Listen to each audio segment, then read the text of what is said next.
Hello friend, welcome back to my channel সোনা blog. তো তোমরা সবাই কেমন আছো? আশা করি সবাই ভালোই আছো আর আমিও ভালো আছি। তো আমার সোনা ব্লগ চ্যানেলে তোমাদের সবাইকে স্বাগত।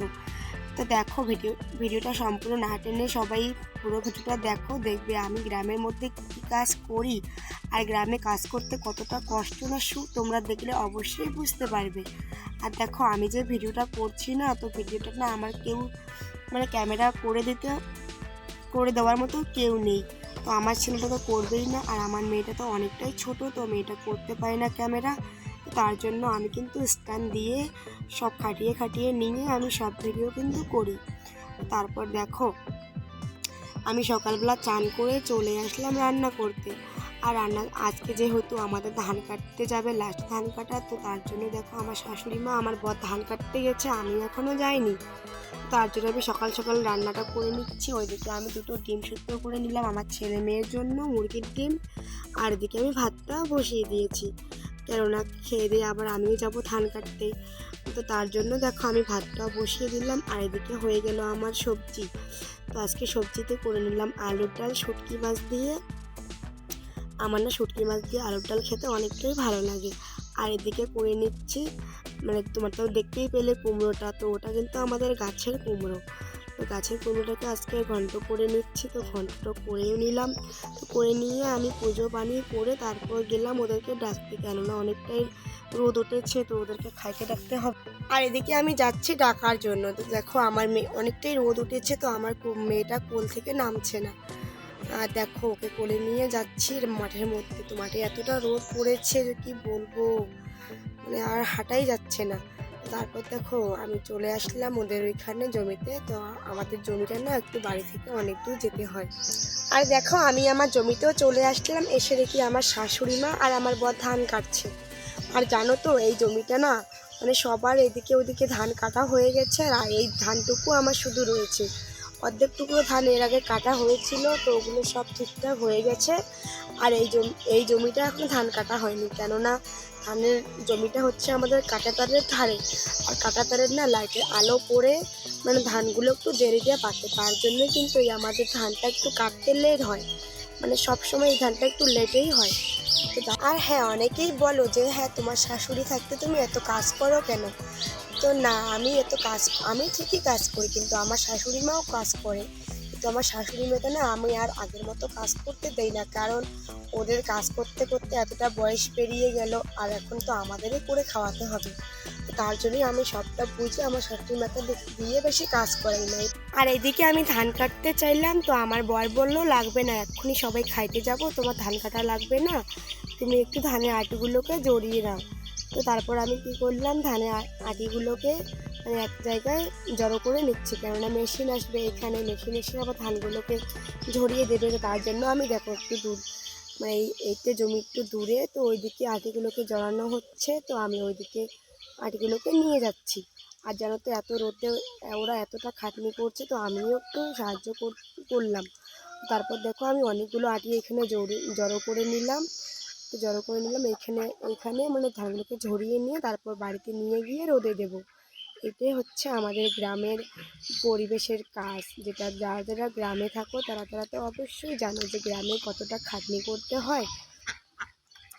আর দেখো এদিকে আমার ছেলেটা একটা দুটো করে আটি নিয়ে আসছে, ওকে বলিনি তবুও ও বলছে মা আমি একটা দুটো আটি নিয়ে আসি।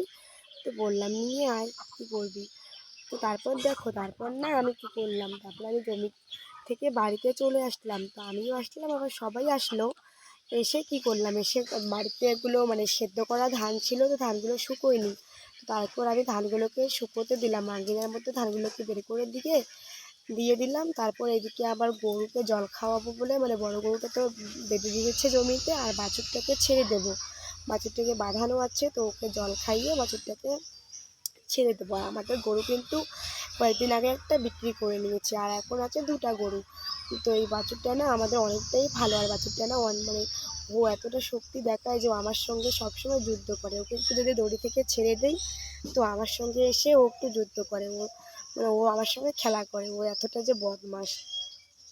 তারপরে ওকে ছেড়ে দিয়ে তারপরে যেহেতু অনেকটা রোদ পড়েছে, ধান শুকোতে দিয়েছে, বারবার ধানগুলোকে নাড়ছি, আর এতটা রোদ পড়েছে কি বললাম, আমার ছেলেকে বললাম বাবা কয়েকটা আম পেড়ে নে, কাঁচা আম, তো আমগুলো একটু খাবো।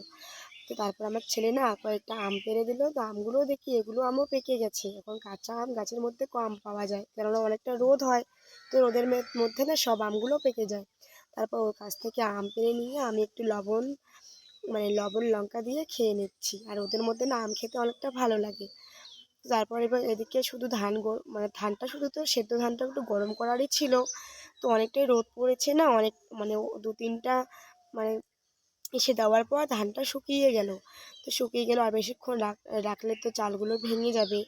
তারপর আমি তাড়াতাড়ি করে ধানগুলোকে তুলে নিচ্ছি, কেননা সেদ্ধ ধান যদি একটু তাড়াতাড়ি খড়িয়ে যায় না, তাহলে কি হয় জানো, ধান মেলে করে ভাঙলে ধানগুলো চালগুলো গুঁড়ো হয়ে যায়। এরকম হয়, ধানের চাল করতে না অনেকটাই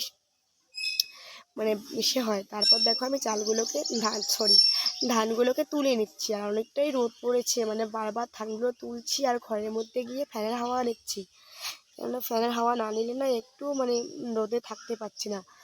তো আর দেখো আজকে এতটাই রোদ পড়েছে। তো তারপর না ধান টান তুলে একটু রেস্ট করছিলাম, আর এদিকে আমার শাশুড়ি মা পাকা আম কেটেছিল।